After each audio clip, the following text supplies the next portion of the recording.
What's up, everybody? How you doing? It's Thursday, and I'm too low. Up. There we go. Hi! Yo, Arcode, what up? Steven, yo. Hi, Dragon. Are y'all excited for an amazing Thursday? I hope so.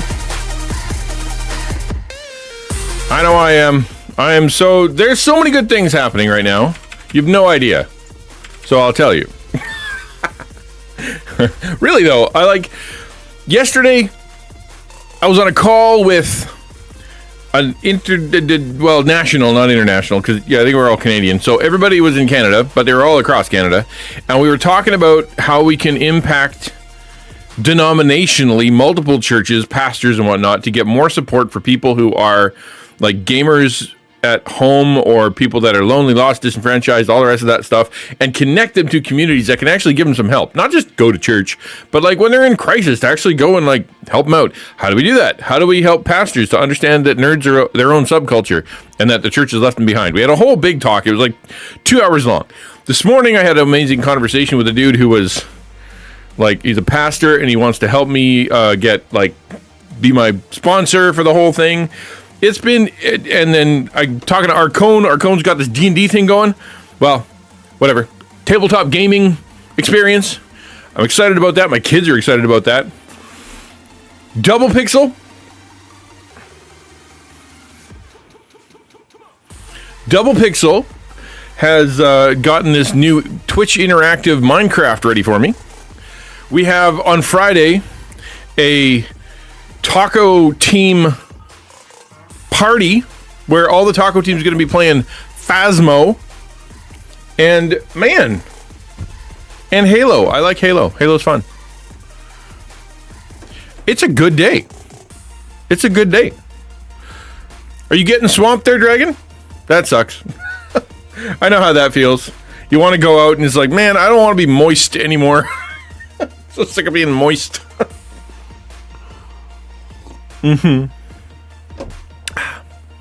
Today is Learn How to Run the Cipher System Day at the Lightweight household. I took a couple of vacation days for rest and recuperation, so I've got the time to study the rulebook. Okay, far out. Then you need to send me the For Dummies, like the player's guide, right? Show me where that website is so that I can go and learn too. Because I want to make sure that I can maximize all this stuff. It sounds like it's going to be fun. I've talked to Arcone about this, but I don't think I've talked to any of the other people. And that is, in my mind, because this is going to be a video, it's going to be live, and it's going to be a podcast, at least that's the potential, is that it's got to be content first, which means that we're going to be interesting. We're going to try to be funny and interesting and silly and hopeful and meaningful and touching and all the rest of that stuff so that it'll be a good story. That's the mission. I've never done that before, but I've done a lot of ad-lib, and I've done drama stuff, and I've done acting, and I've done voice acting, so I think I could do it, but I've never done it within that system, so we'll see. We'll see. Where am I in Halo? Oh, like third mission of Reach. So, like, not far. I don't get much time to play a game just myself. So, one of the reasons I like Honkai so much is because I can play it, like, if I'm stuck in the car, or if I'm on, in the bathroom, or, where I'm waiting for somebody. I can whip it out, I can, do a couple things, and then I can put it away. Because I can play it on the fly. I can't do that with Halo, and I can't do that with like 99% of the other games that are interesting. So that's, it's just a big fat no. So I played it. I try to fit it in there a little bit on Sunday for probably an hour, and then after that I got other things to do. But it's fun. I really, really like it. I didn't think I was gonna like it that much because I'm not much of an FPS guy. But dang, man. That's a fun game. Good story, good character, good voice acting, good animation. And the battles are fun. I feel like it's right at that perfect level of challenging, but not like frustrating, right? It's challenging, and I feel like I'm doing good things, and I feel like I'm actually contributing. But at the same time, I'm not the one who's like it's not all on my shoulders. And when I screw it all up, the whole level has to reset. I can like sit back and wait, and then things can still happen, which is pretty fun. Like, well, then you'd probably like, you know, multiplayer PvP games. I'm like, maybe I would. But then those are humans who can be like, you're doing it wrong. I'm like, I know. These guys don't complain, except for when I shoot them. Then they're like, I'm going to report you. Sword base? I don't remember. The last thing I remember seeing is we went to like a secret place up a mountain, looked over the edge, and then, thank you so much, Papa. Appreciate it, Papa T. By the way, that was an excellent painting video you did, man. Really good. It was short. It was well lit.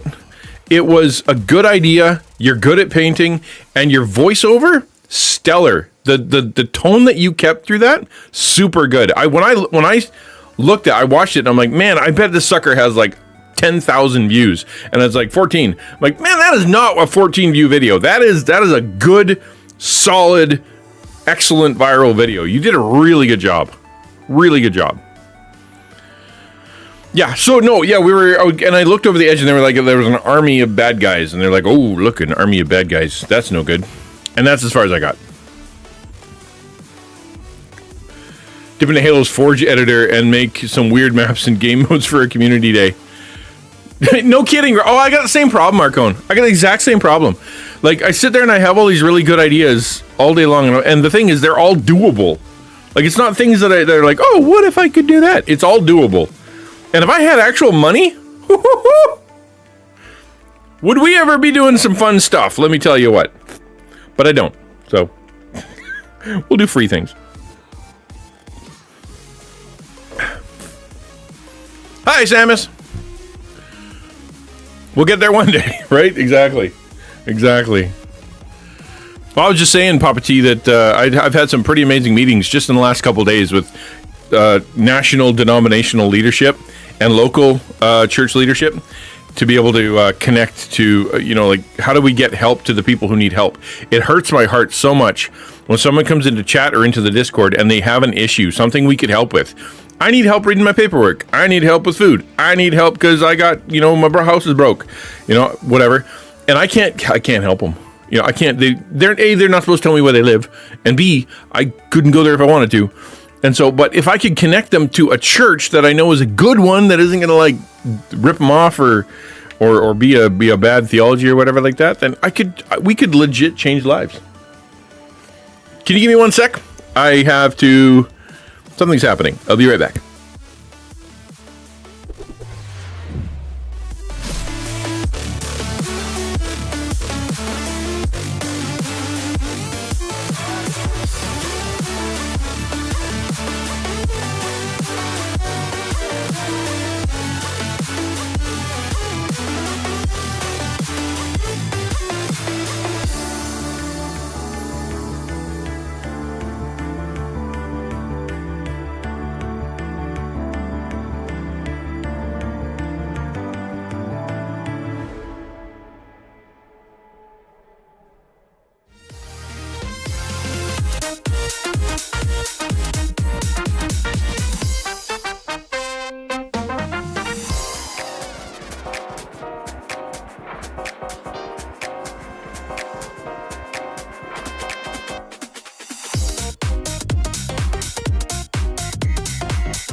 Love the way you get to work.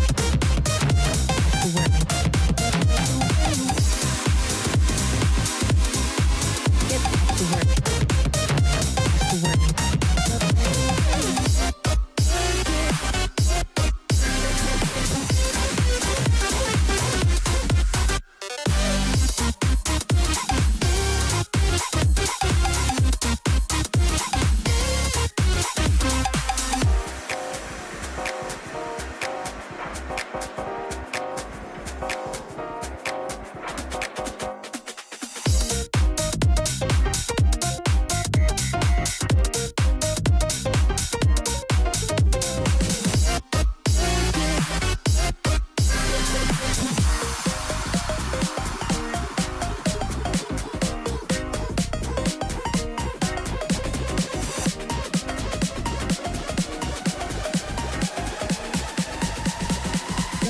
love the way you get back to work. To work. Get back to work. To work.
Hi there, everybody. My mic is red. You're right. Okay, fine. I'm new to streaming. I've only been doing it for about a week now. If anybody here is new, I've only been doing streaming for a week now. That's why I'm making all these mistakes. It's only been... I don't know how the technology works, and I'm old. I'm very old and ancient and unable to understand all of this modern technology. I'm just barely holding on. That's the excuses I have. Yo, Donnie! So, as I was saying, as you know, the more cool things that happen to the ministry, Taco, Christian Ninja, me, spiritual growth, the good things happening. And when I started the stream, I gave you guys a litany of all the amazing stuff happening. I had a meeting this morning with a local pastor, local to, sort of Ontario. And he wants to help sponsor me to do cool stuff and to become part of the denomination. Yesterday, I had a conversation with across Canada, national level denominational leadership to talk about how we can try to help churches to become more friendly, more nerd friendly, how we can connect people to the help that they need when they come into stream, how we can help churches to understand even what Twitch is. We had a 2-hour conversation yesterday. Arcone's putting together some new cool stuff for a tabletop gaming thing that's going to be coming up. I'm excited about that. We got some people excited. Double Pixel just put together the Twitch interactive Minecraft, and that's working, and I'm enjoying that. We've got lots of positive things are happening, which means that beyond this door is a spiritual battle, is a real, legit spiritual battle. So I'm going to play it by ear. This stream, we're going to see how it goes, and if I have to go, I will go, and if I can stay, I will stay. Chances are I'm going to have to bounce sooner than later, but we'll see. Thank you for your prayers. Thank you for your prayer covering and your consistent support. It means so much. I know that you guys, one of the things that people want is consistency out of a leader or somebody who is able to putting together something important like this. And literally our topic today is commitment. Literally is commitment, right? So on that, literally, let me pull it up just so we can kind of go there, because I think it's a good one. Boop. Like, what we're talking about today is legitimately commitment, right? So Matthew 5:37, let what you say simply be yes or no. Anything more than this comes from evil. The whole point of that, what Jesus is saying there during the Sermon on the Mount, is that being manipulative or being secretive or dropping your commitments or not having a clue where you're going or what you're doing or letting people down or whatever, that's all bad. So when you say yes, be able to say yes, understand you can say yes, and then follow through, right? As best you can, follow through. So the commitment thing here, right? Conviction goes hand in hand with another important principle, commitment. Commitment is needed when a leader encounters routine obstacles or unsettling failures, right? This, sorry, what's happening? Well, as far as you liking Halo, I'm not surprised. Yeah, no, it's good. Dragging the Discord channel information. Okay, good. Yeah, all right. You guys are chatting among yourself. Okay, no problem. So the question is right now, what commitment is most important? Is it commitment to the stream? Is it commitment to walking through this? You know, like regardless if I'm tired or if I'm grumpy or if I'm whatever, my job is to stream, teach, entertain, build community, and then make sure things are happening in a positive way, like that, with all the stuff where, you know, all the pies our fingers are in. Or is there a greater commitment, right? A commitment beyond this door that is more important, that is more vital, that is more critical, and that I have a higher level of commitment to. And of course, anything out there is my family. So yes, they all come before everything else. And so when things go a little sideways, that's where I drop the stream, right? And so there are a lot of people, I think, that might do the opposite. I know some dudes, particularly dudes, who would be angry, right? Angry. That, and maybe chicks too, but the dudes who'd be like, you know what, how dare you have a crisis while I'm at work? How dare you have issues at home? Don't you know what I do is important? How dare you not, you know, be perfect around me and perfect in because I've got so much stress. And they get mad at the person going through stuff, right? Mad at the person going through stuff, or mad at their family going through stuff, or mad at the business, or mad at the employees, or mad at the whatever else that's just kind of impacting their efficiency and their happiness. And their response is not compassion. It is guilt. Yeah, well, and many of us are, right? The response isn't compassion. The response is to be angry that they are human, angry that they are needy, angry that they require help, angry that they're not consistently perfect. You know, like why would we be angry about that, considering we want to be treated the same way? If I'm going sideways, or I'm having a bad day, or I'm, you know, like I'm in need, or I've screwed something up, I want grace. I want someone to be like, yeah, dude, no problem. You know, like I'm here, I'll take care of you, no problem. That's what we want. We all want. And we all want to be able to have a relationship, you know, talk about interruption. You know, we all want to have a relationship with somebody that when we interrupt them, they turn around and we're the priority, right? We're the number one priority. They go, hey, hold on.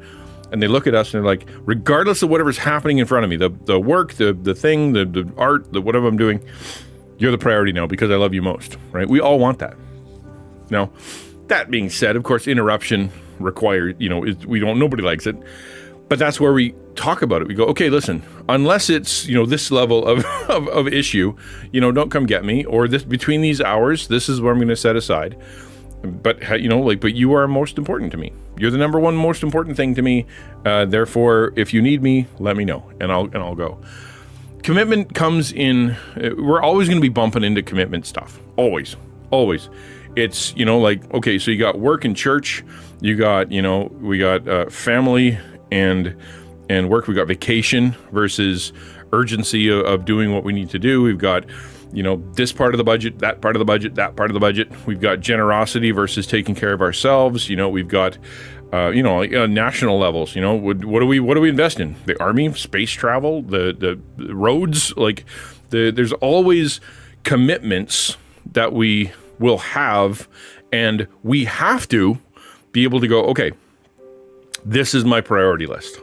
We talk about this in the class, the list of priorities, and it's all governed by your life mission. You know, we talked about yesterday, right? That idea of your convictions, knowing what you believe, knowing why you're there, knowing that God has put you on this planet. That allows you to have the commitment to go, okay, I am going to follow through on this. It is going to happen, but in what order, right? In what order? If your priorities are out of whack, then your foundation is going to crack. There you go. Put that on a shirt. If your priorities are out of whack, your foundation's going to crack. Because if I build a bigger barn, you know, like that's a parable, right? If I'm building bigger barns and I'm building, you know, whatever, and I'm building my house on the sand, and I'm, you know, like all those illustrations are people are building, they're doing stuff, they're active, they're creating, things are happening. But the issue is that when they thought about the biggest priority, like where do I put the house? Or, you know, the what am I supposed to, you know, what do I need to do first? Like, what's the most important section? They screwed that part up. They got the number one wrong. And so when they built everything up, it fell apart because they didn't have commitment. They didn't stick to, they didn't prioritize the most important thing, which is, you know, don't put your house on the floodland, or, you know, whatever, pick another parable, right? Like the connecting to God, connecting to your community. You know, the building bigger barns parable, which is a dude who's like, so I'm doing really good and I had a great harvest, and so what I'm going to do, I'm just going to put it in a ton of barns and I'm going to be rich forever. Hooray! And it was self-serving and it was self-focused. And God goes, well, yeah, but you're going to die tonight. And that's a problem, you know? Everything you've done is gone. You don't get to touch it, you don't get to spend it, and you don't get any eternal credit for it. All you were going to do is hoard it. Therefore, it counts against you in the long run, right? If you look through your commitment level, if you look through the scriptures, look through relationship with God, relationship with his community, he would have went, wow, I sure had a good harvest. I wonder how many people I can bless. I wonder how many ways I can help the poor. I wonder how many ways I can invest this so that it can be long-term growth for more than just me. And then you know that the story would have been very different. Like even if it ended with and you're going to be dead tonight, it would have been, that's cool. You know, I put together an investment portfolio and I put together a system that'll take care of people. But they got their commitment whacked out. Let's just. Before we do this, because we might end up having to not be able to keep going here for a bit, so I'll just kind of pound through it. And that is, are you committed to anything? You know, scratch that out. Just period. Are you committed to anything? The many of us would say we're committed to something, but we end up we end up always compromising, right? So, for example, you'll say, I'm committed to my church until they upset me, then I'll leave. I'm committed to my marriage until it becomes too hard, then I'll leave. I'm committed to my community until it becomes dangerous, then I'll leave.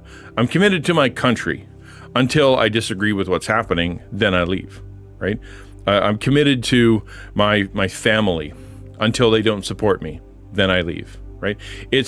There are a lot of people in this world who will talk about their level of commitment to something, and then when pressed on it, when given an out, or when it becomes hard, they pull the chute. They live with one hand on the parachute string at all times. And they're like, yeah, I'm here, and this is my job, and you can count on me. And I'm here, and I married you, and you can count on me. And I'm here, I'm your dad, you can count on me. I'm here, I'm a member of this church, you can count on me. I'm your friend, you can count on me. But all the way along, they've got their hand on the parachute string, waiting for something to go beyond where they don't have to anymore, and off they go. Many times it's inconvenience. It's not even danger. It's not even like horrible. It's just inconvenience, right? And they turn around and they say something stupid like, God would never want me to be unhappy, therefore I'm going to break my commitment, right? God would never want me to be uncomfortable, therefore I will break my commitment. God would never want me to feel pain, therefore I can leave, right? Okay, see you later, Wholesome Al, no problem. Have a good one. Right? So, are you committed? And this is the question right here. Do you finish what you start? Do you take your commitments seriously?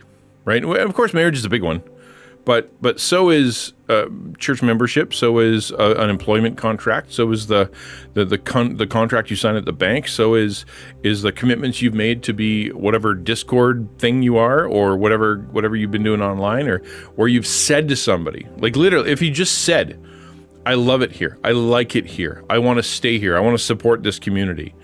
And then you peter off, you know, and you're just, you forget that you even said that. You just said it in the heat of the moment because of emotional stuff, because you were feeling good that day, and you walked away. That counts as breaking a commitment, right? Because you said it. Don't say it if you don't mean it. Can you finish what you start? There are a lot of people, starting things is easy, and there have been a lot of people who really love talking about starting things. Just, I'm going to do this, and I'm going to do that, and I'm going to do this, I'm going to do that, and here's my logo, and here's my website, and I'm going to call myself this title, and look at me go. And they never actually do anything, and they're always starting stuff, but they want, like, can you, I need your money. I need your commitment. I need your volunteers. I need you to draw something for me. I need you to give me some rental space. I need you to give me a team, because I'm going to do this thing. And how dare you if you don't, because don't you know that God wanted me to? But they've done that 20 times and they never follow through. And they go, well, it didn't work out. Something, it's not my fault. Right? And the whole point of commitment is it be prepared to do it when it gets hard, and that's B. I'm going to delete that one because I'm not a 1. I'm not a 1. How dare you? Obstacles don't discourage me, but challenge me, right? It is okay. I believe discouragement is going to be part and parcel with just living in this world. You're going to get disappointed. You just are. Things are going to take longer than you want them to. Things are going to be harder than you expected them to. Things aren't going to work out the way that you thought they were going to work out. The conversation you had planned in your head is not the way that whole thing went, right? I thought this was going to go this way. This person I love, and I want to commit to, and they're not what I thought they were, or they got sick, or they got whatever. Like, I don't know what I'm going to do with that now. I think discouragement is part of what happens in this world. The question is, what do you do with it? It's almost like the word courage, right? Because the word courage is right in there. Courage isn't just never feeling fear. In the same way, like discouragement, when you feel like you're overwhelmed and you don't have the courage to keep going. It's the question is, what do you do? What do you do? Right? What lens do you look at that through? Is it, wow, do I ever need help? I better go get some help. Or, wow, was I ever inadequately prepared for that? I better go get some training. Or wow, I didn't understand that at all. I better figure this out. Or, I'm not strong enough for this. I better go and get some kind of system to help me out to work through this, because I'm not going to be able to do it myself. Or is it, this is too big and it's crushing me. I'm not going to tell anybody. I'm not going to seek help, seek training, seek hope, seek any kind of counsel. I'm just going to either quietly try to leave, or I'm going to blow up everything. I know I have a friend who did that. He had a hard time with his work, hard time with his family, hard time with his wife, just hard time, and he was a committed guy. He was actually a pastor, and he knew that he couldn't get out. Like, he wasn't going to quit. He was going to quit being a pastor. He wasn't going to quit his marriage. He wasn't going to quit being a dad. He wasn't, he wasn't going to do that. So his stupid brain gave him the solution to blow up his life, right? So instead of quitting his marriage, he committed adultery. Instead of quitting his job, he did really horrible, terrible things in his office in order to get himself fired, right? It was, I need external something to boot me, because then it's not my fault. Some people, instead of, leaving, they create the environment in which they are pushed out, right? Oh, it wasn't my fault they fired me. After you were a total jerk, after you were consistently late, consistently wrong, consistently whatever, yeah, you did break your commitment. What did they call that a little while ago? They quiet quitting or whatever, right? You quiet quit, and it was something that you didn't continue in your commitment, but then you didn't want to pull the trigger, so you let someone else, or pull the chute, you let someone else do it. Number C, I should say, I can stay focused on one goal. The question here is, are you distractible? And like, I'm looking at the list, like, how many, raise your hand if you have ADHD, right? Like, everybody goes, yeah, I do, for sure. A lot of people online, a lot of people on Twitch, a lot of people who are, online people, computer people, a lot of students, whatever, they have ADD, they have ADHD, right? Well, no, quiet quitting isn't trying to get fired necessarily. Maybe I used the term wrong. You're right. The idea is, it's different than work to rule. Work to rule and quiet quitting seem different to me. Work to rule is, I'm only going to do what I have to do, and I'm not going to do extra. Show up when I'm supposed to, leave when I'm supposed to, do the minimum amount according to my contract, period. That's work to rule. Bosses hate that. right? Because the idea is, you know, you need to use your brain to figure out all the extra stuff that needs to be done. But when you quote unquote work to rule, it's very, you know, obviously there's going to be a lot of things that don't get done, a lot of commitments that the company made that they can't follow through on because they were on the back of your extra creativity and your extra time. I don't think quiet quitting and work to rule are the same thing. Quiet quitting, I think, is more along the lines of the intention is to punish. You know, like I guess maybe it is the same. I don't know. Maybe it's the same. You tell me. But anyway, I can stay focused on one goal. Like there's a lot of people who would talk about, hi Pineapple, talk about how they physically can't stay focused on one goal. They physically can't. They have medical condition, they have mental health issue, they have some kind of learning disability, they have whatever. And so they just can't stay focused on one goal. That's just who I am. I get distracted. The issue is not whether you struggle with it. The issue is, are you working with it, right? Like you can say, I can make a commitment, I can stick to this goal. It's going to be harder for me than for a lot of other people, right? Harder for me than a lot of other people. I tend to bounce all over the place. I have high energy times and low energy times, and I have a hard time making myself concentrate when I absolutely need to, and it's very frustrating.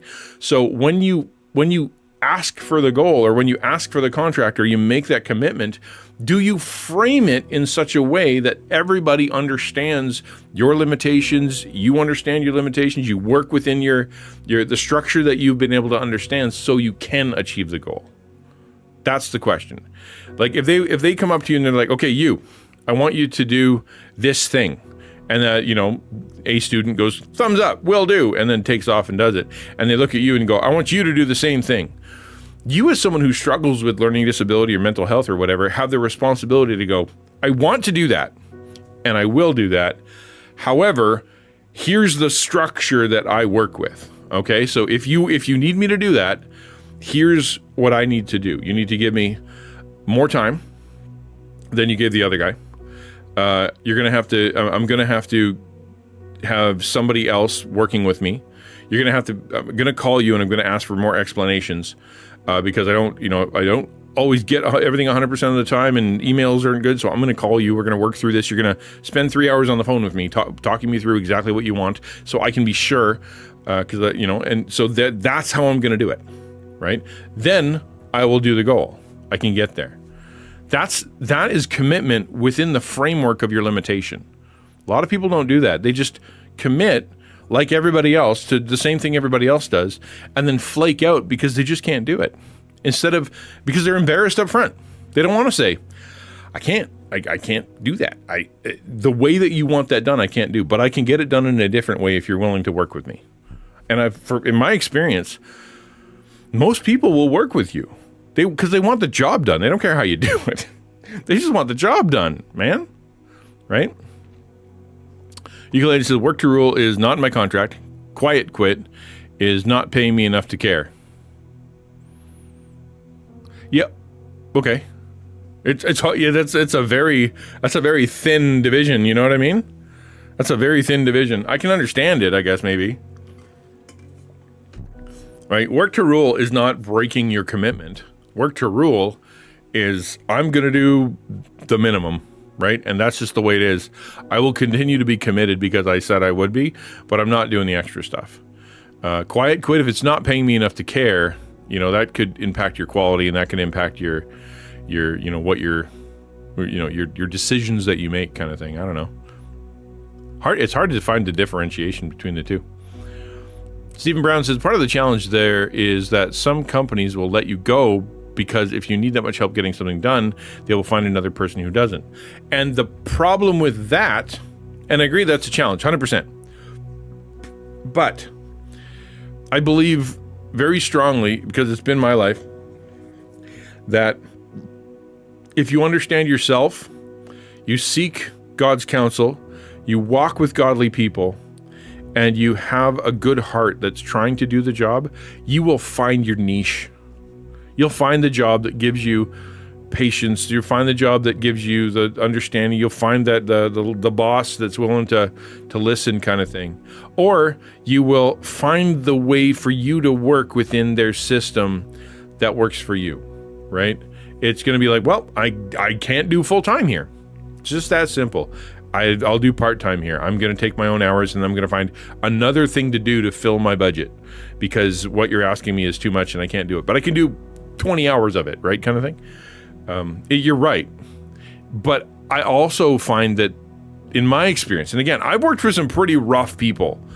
And so therefore my experience is that most people won't even ask the question.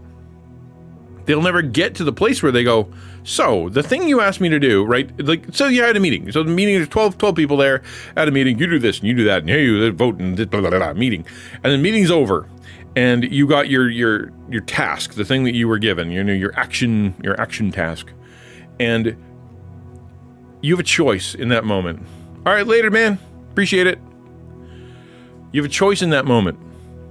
You can leave, sweat dripping down your face, wondering how you're going to pull this thing off, trying to figure out all the excuses you're going to be saying in advance, trying to, worm your way through and get a little bit of this and a little extra that and whatever and lean on other people and whatnot and be that employee that's like, man, this person, they say they'll do something and then they ask everybody else to do it, right? Like, or you can walk up to the leader of the meeting and go, okay, when I got hired, we talked about this, right? Like I was upfront about this, about my limitations, my desire to work here. I absolutely believe in what we're doing, and I'm totally willing to do it.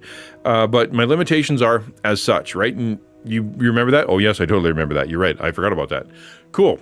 So that means that in order to get the job done, I'm gonna need, can you help me with this, right? Because that will help me within the limitations that I have to be able to accomplish the task you want me to do. I don't know very many bosses, except for really horrible ones, that would not go, all right, sounds good. I will, whatever you need, man. I just want the job done. Yeah, I want to, you're like, well, I'm going to need double the time. Well, you can't have double the time. I can't do that.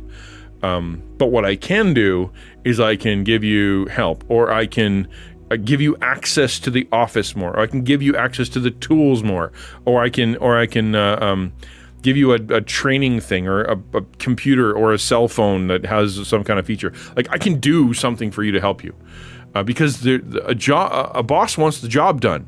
That's what they want, and most that I know are willing to have that conversation. Maybe you've worked for different people. Maybe it's just that I haven't had, the world's worst bosses. I got fired once because of it. Like back when I was in school, I was working at the mill. I had said on my application and on my resume and to other people, to the safety people and to HR, I'm scared of heights, man. I don't do heights. I'm happy to work here, but I ain't climbing any ladders. I just can't do it. And they're like, thumbs up, no problem. We'll put it in your file, et cetera, et cetera. So year 4 years in, and I'm a dude. One of the bosses looks at me and he goes, okay, I want you to take that thing and I need you to climb up to the top of that ladder there and put that thing on the roof. And I said, I can't do that. I literally can't do that. Well, you have to. Well, I can't. I can't do it. I won't be able to make it. And it's not something. When I was hired, I didn't have to do it. I said, and I'm kind of panicking, right? And he goes, fine, I'll get someone else to do it. He writes me up. And I get fired, or shall I say, better, at the end of the summer when I came back, they said they wouldn't rehire me. Well, I'm like, why? Like, every other year you've rehired me, it's totally been fine. What happened? Well, you refused work. Apparently, you were belligerent to a manager. And I'm like, I think I know who that is. And so I said to them, well, let's look into it. Can you, this is what happened. This is the situation.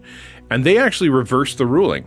They went, well, it was in HR and it was in the situation. They said it on the application. We knew about it. The boss was being unreasonable about something we'd already talked about and was okay with. And so, no, come back next year. So, yeah, there are bosses out there that are going to, have an issue. But I also think that there are probably a lot more out there that just want you to get the job done. A boss or manager with any experience would rather give the help up front than have a late deadline. Exactly my point. It's your own embarrassment. It's your own unwillingness to ask for help. It's your own pride. It's your own whatever that prevents you from following through. The commitment thing is critical, right? Finishing what you start means understanding where you're going and how to get to the end, and if you have the ability to get there. Like, you shouldn't start it and say you're going to start it if you know you're not going to be able to get to the end. Or if you have no idea what your calendar is, or what your strengths are, or what the expectations are, or where the end is, or any of that kind of stuff. Just don't say yes up front. Then when you do say yes, you can finish it because you understand and you can get it done. Right? The obstacles that are in your way, they're everybody faces them. They're always a bummer. But how you deal with them, whether you're asking for help or you are slowing down your time schedule or lowering your own expectations or pushing out to more training or whatever you're doing, you're like, obstacle. But I said I would do this, so I'm going to figure out a way around this, rather than use this as yet another excuse to quit. And staying focused on a goal is not about white-knuckling your way into being a normie. It is just going, okay, within my structure and within my limitations, with the job that I have and all the things that I can do, this is how I can get to the goal. This is the way I can do it. And I'm going to be honest with people about it. I wish more people would do that.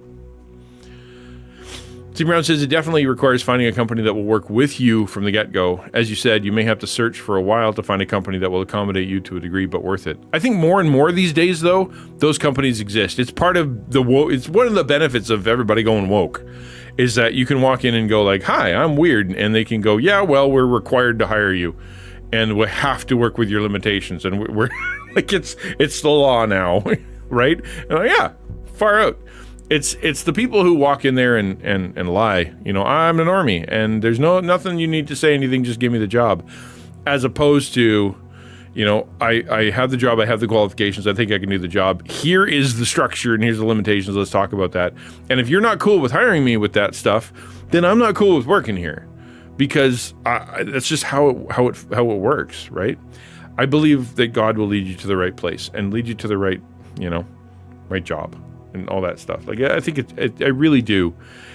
I've met some pretty awesome people and some pretty horrible people, but God has really had my back when it comes to that stuff. Reasonable accommodations. You can be a cable lineman with a fear of heights. Obviously, you can't be. Oh, I'm like, you can? You can't be a cable lineman with a fear of heights. Yeah, reasonable accommodations for sure. I've had the boss from hell before. I've also had a boss that you wouldn't leave. Yeah, and I bet the difference was that one was gracious and one wasn't. Right? Yeah. But we don't think of that. Like, we don't think Lord's going to provide. God's going to take care of my secular work. It's like, it's all about spiritual stuff and my no. He's very practical. Very practical. God, I am freaking out about this job. I need help. Can I have a different boss? Okay, let's figure that out. God is very, very interested in the ordinary. Well, that's the talk. So why don't I jump over to just chatting, and we can kind of keep the conversation going. I'll pray real quick, and then see what's going on, and then we'll see how it goes. God, thank you for the day. Thank you for your love and for everybody that's here. I pray that as we look into commitment, that we would understand your commitment to us that went to death and beyond, that was amazing. Father, for you to send your son, Jesus, for you to exchange yourself for us. Holy Spirit, that you would unite with us and commit to us. You have perfect commitment. Help us to do that with others. Let our yes be yes, our no be no, and to be people who follow through, to understand ourselves, our limitations, the gifting you've given us, and to be able to be honest and humble about it in this world. Thank you. In Jesus' name, amen.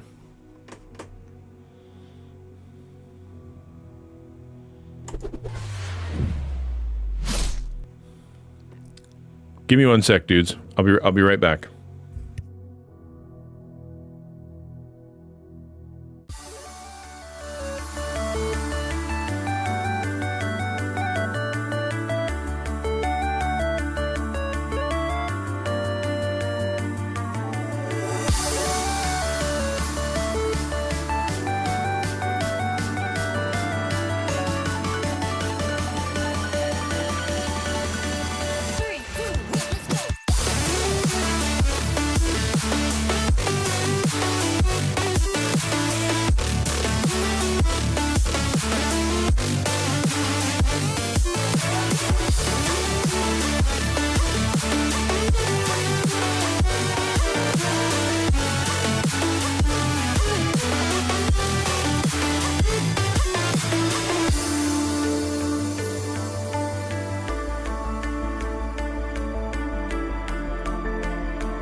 Why don't we do a quick AMA, a quick discussion about it, and then we'll jump into, and then I gotta leave.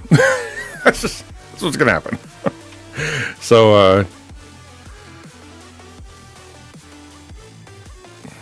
these developmental lessons feel like they're all pointed directly at me. Yeah, it's that's what happens when you're listening to a preacher. I'm glad you're being convicted, but remember, it's not a guilt trip. It is when that kind of stuff happens, it's not meant to be a guilt trip. What it is God's going, hey, here's the thing I want to protect you from. Hey, here's the thing how I want to make you better. Here's the thing that I'm doing graciously in your life to be able to improve your life. Right? It's not meant to make you feel crappy. It's meant to be an encouragement to help you get better, right? It's showing you a lack. It's showing you an issue. It's showing you a problem. Showing you some way that you aren't able to experience joy. And God's like, yeah, we can fix that. Here's some more. Here's a way that you can have more joy. Oh. Hey, born again gamer. Good to see you. Yeah, Holy Spirit's crazy like that. Yeah, no kidding, right? I know. I got it quick this time though.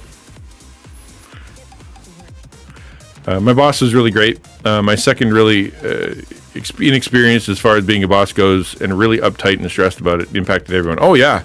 Bad boss is bad. Good boss is amazing. It's like there's no middle ground.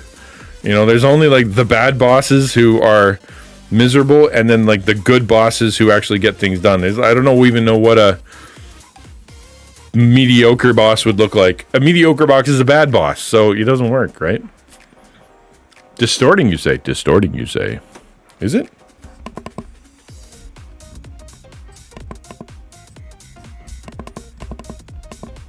Interesting. Is it now? Shouldn't be.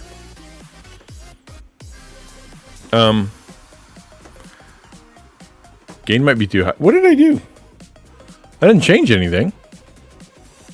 Here, I'll do that, and then I'll do that. Test 1 2. Test 1 2. How's that better?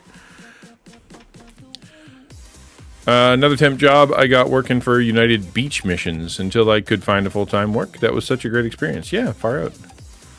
Commitment versus obstacles. Friends were ready to expand their business, but they weren't prepared. Every bump in the road meant that they couldn't pay their rent. It was very frustrating. Yeah, dude.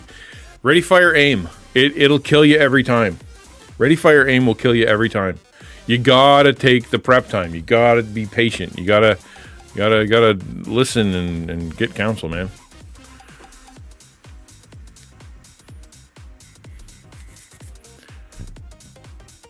Another boss who was not really bothered as long as he did not need to do anything himself. Yeah, exactly. That's not leadership, man. For sure. I listened to an Amazing Bible Project podcast episode about chaos and good versus bad versus evil, and how in our own way we all agents of chaos, but not necessarily evil. It's all about intent. Yeah, well, that's it, right? The nuance in this world, which a lot of people struggle with nuance, is that black and white is really hard to find. You know what I mean? Like it really, there's a lot of mushy middle that happens in this world, and situational ethics is real. You know what I mean? Like stuff happens, and when it happens, it requires a lot of wisdom. That's why right and wrong is one thing, right? Better and best is another thing. The how to do the right thing in this situation could be the wrong thing in another situation. That requires wisdom, insight, spiritual, maturity. Got to take care of this. That doesn't mean we don't need an emergency fund, gas in the tank, dates with the spouse. Yeah, exactly, right? You got it. The maintenance stuff matters. And again, that's the same thing with, like, sports illustrations are easy, but it's the same thing. If you don't practice and you don't do the workout and you don't do the cardio and you don't keep the fundamentals strong, you're gonna be bad at the game eventually. Even if you're doing all the fancy cool stuff, you're gonna lose because you didn't do the maintenance work.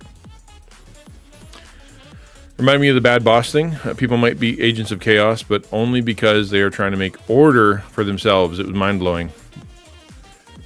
And recognizing that, right? A big one is recognizing that and going, They are an agent of chaos. I am an agent of chaos. How can our maelstroms work together to create something better? You know what I mean? Like, work within our limitations, be gracious with each other, but also see that the gifting within that chaos is substantial. It's good. God put together someone of value. So therefore, how can we find that together and work around it? That's grace. That's kindness. That's love. XtianNinja, you know, I've been thinking about serving, and I think it's not the serving I'm worried about. I just need something to be busy during the weekdays. That's a problem. And then get busy serving, man. Yeah, get busy serving. Find stuff to do that helps others, and you will not only fill your time, but it'll feel valuable to you. It'll feel valuable to you. Instead of being like, well, now I'm an expert in this game, and I managed to make a model, and I mowed the lawn, and now I've gone for walks, like all these things that are like you just do. If you really want to feel meaningful, find a place to serve, and pour your heart into it.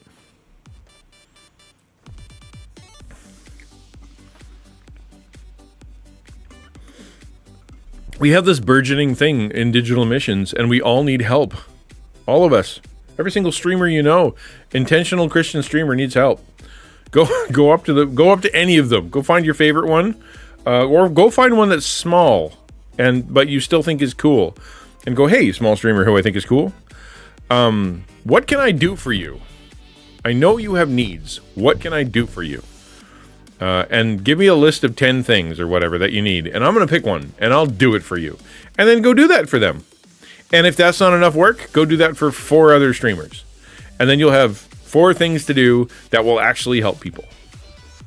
Just don't overreach and say things you can't do, but, do your best. All right, dudes, I have to go.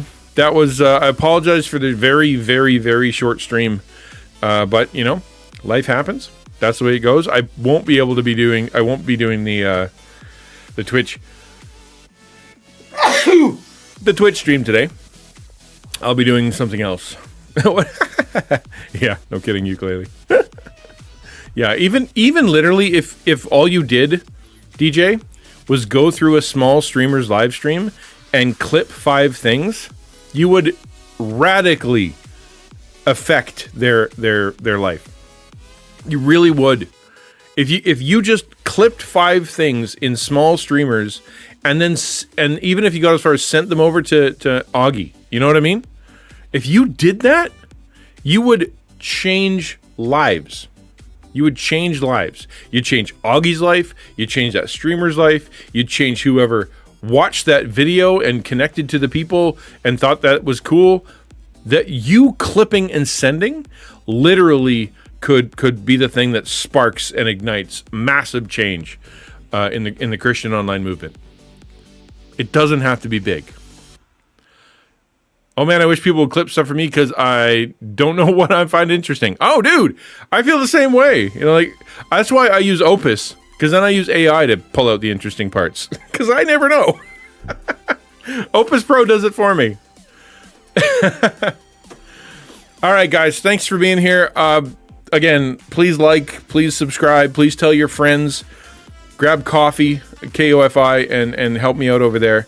I'll stay tuned for an update. I will be putting an update on coffee soon enough, and there's going to be a big one. It's going to be a big one. There's a lot of things happening, a lot of moving wheels. So thank you. I do have to get going. Sorry, guys. I'll see you in a bit. No, I won't be doing Twitch. I can't do Twitch. Gonna be gone today.